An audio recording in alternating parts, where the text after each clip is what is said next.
Hello friends, ಎಲ್ಲರಿಗೂ ನಮಸ್ಕಾರ. ಶ್ರೀಕೃಷ್ಣ ಕ್ರಿಯೇಷನ್ಸ್ಗೆ ಸ್ವಾಗತ. ಇವತ್ತಿನ ವಿಡಿಯೋದಲ್ಲಿ ಮನೆಗೆ ಕೆಲವೊಂದು ಪ್ರಾಣಿಗಳು ಹಾಗೆ ಪಕ್ಷಿಗಳು ಬಂದರೆ ಅದು ಶುಭ ಶಕುನನ ಅಥವಾ ಅದರಿಂದ ಕೆಟ್ಟದಾಗತ್ತಾ ಅನ್ನೋದನ್ನು ಸಂಪೂರ್ಣವಾಗಿ ಇವತ್ತಿನ ವಿಡಿಯೋದಲ್ಲಿ ತಿಳಿಸ್ಕೊಡ್ತಾ ಇದ್ದೀನಿ. ಹಾಗಾದರೆ ಬನ್ನಿ ಈ ವಿಡಿಯೋನ ಶುರು ಮಾಡೋಣ. ಮೊದಲನೇದು, ಸಾಮಾನ್ಯವಾಗಿ ಎಲ್ಲರ ಮನೆಯಲ್ಲೂ ಕೂಡ ಕಂಡುಬರುವಂತಹ ಈ ಜೇಡರ ಬಲೆ ಎಲ್ಲರ ಮನೆಯಲ್ಲೂ ಕೂಡ ಇದ್ದೇ ಇರುತ್ತೆ. ಅದನ್ನು ವಾರಕ್ಕೊಮ್ಮೆ, 15 ದಿನಕ್ಕೊಮ್ಮೆ, ತಿಂಗಳಿಗೊಮ್ಮೆ ನಾವು ಕ್ಲೀನ್ ಮಾಡ್ತಾ ಇರ್ತೀವಿ. ಈ ರೀತಿ ವಾರಕ್ಕೊಂದ್ಸಲ ಕೂಡ ನಾವು ಕ್ಲೀನ್ ಮಾಡಿದ್ರೂ ಮತ್ತೆ ಮತ್ತೆ ಅದು ಜೇಡ ಕಟ್ತಾನೆ ಇದೆ, ಜಾಸ್ತಿ ಜೇಡರ ಬಲೆ ಮನೆಯಲ್ಲಿ ಆಗ್ತಾ ಇದೆ ಅಂದರೆ ಅದು ಕೆಟ್ಟ ಸೂಚನೆ ಅಂತಲೇ ಹೇಳ್ಬೋದು. ಅದರಿಂದ ನಕಾರಾತ್ಮಕ ಶಕ್ತಿ ಮನೆಯಲ್ಲಿ ಹೆಚ್ಚಾಗುತ್ತೆ. ಹಾಗಾಗಿ ಮನೆಯಲ್ಲಿ ಯಾವುದೇ ಕಾರಣಕ್ಕೂ ಜೇಡರ ಬಲೆ ಕಟ್ಟದೇ ಇರೋ ರೀತಿ ನೀವು ಆವಾಗವಾಗ ಕ್ಲೀನ್ ಮಾಡ್ತಾ ಇರಬೇಕು. ಇನ್ನು ಎರಡನೆಯದು ಜರಿ. ಇದನ್ನು ನಾವು 1000 ಕಾಲು, 100 ಕಾಲು, ದಶಕಾಲು ಅಂತ ಕೂಡ ಕರಿತೀವಿ. ನಮ್ಮ ಕಡೆ ಒಂದು ಗಾದೆ ಮಾತಿದೆ, ಜರಿ ಕಂಡ್ಯೋ ಸಿರಿ ಕಂಡ್ಯೋ ಅಂತ. ಅಂದರೆ ಜರಿನ ನೋಡಿದ್ರೆ ನಮಗೆ ಅದರಿಂದ ಅದೃಷ್ಟ ಕುಲಾಯಿಸುತ್ತೆ, ಏನಾದರೂ ಒಂದು ಒಳ್ಳೆಯ ಸಂಗತಿ ನಡೆಯೋದ್ರಲ್ಲಿದೆ ಅಂತ ಅರ್ಥ. ಹಾಗಾಗಿ ಜರಿನ ಕಂಡ್ರೆ ಖಂಡಿತವಾಗ್ಲೂ ಯಾರು ಹೆದರ್ಕೊಳ್ಬೇಡಿ, ಅದರಿಂದ ತುಂಬಾ ಒಳ್ಳೆಯದಾಗತ್ತೆ. ಸೇಮ್ ನಮಗೆ ಲಕ್ಷ್ಮೀ ದೇವಿ ನೋಡಿದಷ್ಟೇ ಒಂದು ಭಾಗ್ಯ ಲಭಿಸುತ್ತೆ ಅಂತಲೇ ಹೇಳ್ಬೋದು ಈ ಜರಿನ ಕಂಡ್ರೆ. ಅಕಸ್ಮಾತ್ ನಿಮ್ಮ ಮನೆಯಲ್ಲಿ ಜರಿ ಕಾಣಿಸಿದ ತಕ್ಷಣ ಅದಕ್ಕೆ ಸ್ವಲ್ಪ ಅರಿಶಿನ ಕುಂಕುಮ ಹಾಕಿ ಪೂಜೆ ಮಾಡಿ ತುಂಬಾ ಒಳ್ಳೆಯದಾಗತ್ತೆ. ಇನ್ನು ಮೂರನೆಯದು ಆಮೆ ಅಥವಾ ಮೀನು. ಬದುಕಿರೋವಂಥ ಆಮೆ ಅಥವಾ ಮೀನನ್ನು ವಾಸ್ತು ಪ್ರಕಾರ ತುಂಬಾ ಒಳ್ಳೆಯದು ಅಂತ ಕರಿತೀವಿ. ಹಾಗೆ ಈ ಆಮೆ ಮತ್ತು ಮೀನು ವಿಷ್ಣುವಿನ ಅವತಾರ ಆಗಿರೋದ್ರಿಂದ ಇವುಗಳು ಮನೆ ಒಳಗಡೆ ಬಂದರೆ ತುಂಬಾ ಒಳ್ಳೆಯದು. ಅಕ್ವೇರಿಯಮ್ಮಲ್ಲಿ ನೀವು ಮೀನುಗಳನ್ನು ಸಾಕ್ಬೋದು, ಜೊತೆಗೆ ಆಮೆ ಬಂದ್ರೂ ಕೂಡ ತುಂಬಾ ಒಳ್ಳೆಯದು ಅಂತ ಹೇಳ್ತಾರೆ. ಇದರಿಂದ ಶ್ರೀ ವಿಷ್ಣುವಿನ ಒಂದು ಕೃಪಾ ಕಟಾಕ್ಷ ನಿಮ್ಮ ಮೇಲಿರುತ್ತೆ. ಇನ್ನು ನಾಲ್ಕನೆಯದು ಜೇನುಗೂಡು ಅಥವಾ ಜೇನು ಹುಳಗಳು. ಜೇನು ಹುಳ 1-2 ಬಂದರೆ ಪರವಾಗಿಲ್ಲ, ನಡೆಯುತ್ತೆ. ಆದರೆ ಜೇನುಗೂಡು ಮನೆಯ ಒಳಗಡೆ ಕಟ್ಟಬಾರ್ದು. ಮನೆಯ ಹೊರಗಡೆ ಕಟ್ಟಿದ್ರೆ ಪರವಾಗಿಲ್ಲ, ಏನೂ ತೊಂದರೆ ಇಲ್ಲ. ಆದರೆ ಯಾವುದೇ ಕಾರಣಕ್ಕೂ ಮನೆಯ ಒಳಗಡೆ ಜೇನುಗೂಡು ಕಟ್ಟಬಾರ್ದು, ಇದರಿಂದ ಕೆಟ್ಟದಾಗತ್ತೆ ಅಂತ ಹೇಳ್ತಾರೆ. ಹಾಗೆ ಆರೋಗ್ಯ ಸಮಸ್ಯೆಗಳು ಕೂಡ ಹೆಚ್ಚಾಗತ್ತೆ. ಇನ್ನು 5ನೆಯದು ಬಾವುಲಿ ಅಥವಾ ಬ್ಯಾಟ್ ಅಂತ ನಾವೇನು ಕರಿತೀವಲ್ಲ ಅದು.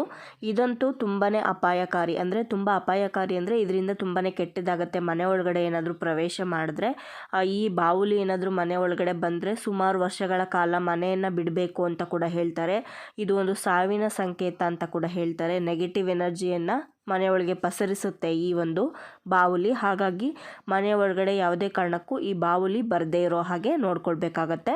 ಇನ್ನು 6ನೆಯದು ಸುಮಾರು ಪಕ್ಷಿಗಳು, ಅದು ಗಿಳಿ ಆಗಿರ್ಬೋದು, ಪಾರಿವಾಳ ಆಗಿರ್ಬೋದು, ಕಾಗೆ ಆಗಿರ್ಬೋದು, ಗುಬ್ಬಚ್ಚಿ ಆಗಿರ್ಬೋದು. ಈ ರೀತಿ ಗಿಳಿ ಬಂದರೆ ತುಂಬಾ ಶುಭ ಶಕುನ ಅಂತ ಹೇಳ್ತಾರೆ, ಒಳ್ಳೆಯದಾಗತ್ತೆ ಅಂತ ಹೇಳ್ತಾರೆ. ಹಾಗಾಗಿ ಸುಮಾರು ಜನ ಲವ್ ಬರ್ಡ್ಸ್ ಅದನ್ನೆಲ್ಲ ಮನೇಲಿಟ್ಟು ಸಾಕ್ತಾರೆ.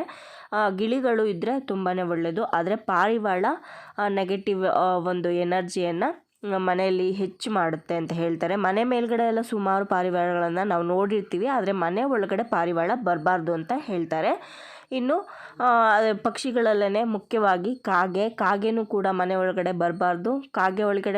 ಕಾಗೆ ಏನಾದರೂ ಮನೆಯ ಒಳಗಡೆ ಬಂದರೆ ಅದು ಶನಿಯ ಪ್ರಭಾವ ಹೆಚ್ಚಾಗುತ್ತೆ, ಶನಿ ಕಾಟ ಶುರುವಾಗುತ್ತೆ ಅಂತ ಹೇಳ್ತಾರೆ. ಹಾಗಾಗಿ ಸುಮಾರು ದಿನ, ಎಷ್ಟೋ ವರ್ಷಗಳ ಕಾಲ ಅಥವಾ ತಿಂಗಳುಗಳ ಕಾಲ ಮನೆಯನ್ನು ಬಿಡುವಂತಹ ಸಂಭವ ಕೂಡ ಬರುತ್ತೆ. ಹಾಗಾಗಿ ಕಾಗೆ ಮನೆ ಒಳಗಡೆ ಬರದೇ ಇರೋ ಹಾಗೆ ನೋಡ್ಕೊಳ್ಳಿ. ಇನ್ನು ಗುಬ್ಬಚ್ಚಿ ಬಂದರೆ ಒಳ್ಳೆಯದು. ಗುಬ್ಬಚ್ಚಿ ಚೂ ಅಂತ ಮನೆ ಒಳಗೆಲ್ಲ ಸದ್ದು ಮಾಡ್ತಾಯಿದ್ರೆ ತುಂಬಾ ಒಳ್ಳೆಯದು. ಗೂಬೆ ಕೂಡ ಮನೆ ಒಳಗಡೆ ಬರಬಾರ್ದು. ನೀವು ಮನೆಯಿಂದ ಈಚೆ ಗೂಬೆಯನ್ನು ನೋಡಿದ್ರೆ ಒಳ್ಳೆಯದು, ಆದರೆ ಮನೆಯ ಒಳಗಡೆ ಯಾವುದೇ ಕಾರಣಕ್ಕೂ ಗೂಬೆ ಬರಬಾರ್ದು. ಇನ್ನು ಇರುವೆಗಳು ಸಾಮಾನ್ಯವಾಗಿ ಎಲ್ಲರ ಮನೆಯಲ್ಲೂ ಆಗಾಗ್ಗೆ ಕಾಣಿಸ್ತಾ ಇರುತ್ತೆ. ಅದರಲ್ಲಿ ಕಪ್ಪು ಇರುವೆಗಳು ಒಂದೇ ಸಮ ಬಾಗಿಲತ್ರ ಜಾಸ್ತಿ ಮುಚ್ಕೊಳ್ಳೋ ಅಂಥದ್ದು, ಜಾಸ್ತಿ ತುಂಬ ಅಂದರೆ ತುಂಬ ಒಂದು 100-150 ಇರುವೆಗಳು ಒಂದೇ ಸಮ ಒಳಗಡೆ ಬರ್ತಾ ಇದ್ದರೆ ಅದು ಲಕ್ಷ್ಮಿಯ ಒಂದು ಸ್ವರೂಪ. ಸ್ವತಃ ಲಕ್ಷ್ಮೀ ದೇವಿಯೇ ನಿಮ್ಮ ಮನೆ ಒಳಗಡೆ ಬರ್ತಾ ಇದ್ದಾಳೆ ಅಂತ ಅರ್ಥ. ಅದರಲ್ಲೂ ಬಾಗಿಲತ್ರ ತುಂಬ ಜಾಸ್ತಿ ಕಪ್ಪು ಇರುವೆಗಳು ಕಂಡ್ರೆ ಖಂಡಿತವಾಗ್ಲೂ ಅವುಗಳಿಗೆ ಸ್ವಲ್ಪ ಸಕ್ಕರೆನಾಗಲಿ ಏನಾದರೂ ಒಂದು ಸ್ವೀಟನ್ನು ಹಾಕಿ ತುಂಬಾ ಒಳ್ಳೆಯದಾಗತ್ತೆ. ನಿಮಗೆ ಒಳ್ಳೆ ಸಮಯ ಕೂಡಿ ಬರುತ್ತೆ ಅಂತ ಅರ್ಥ.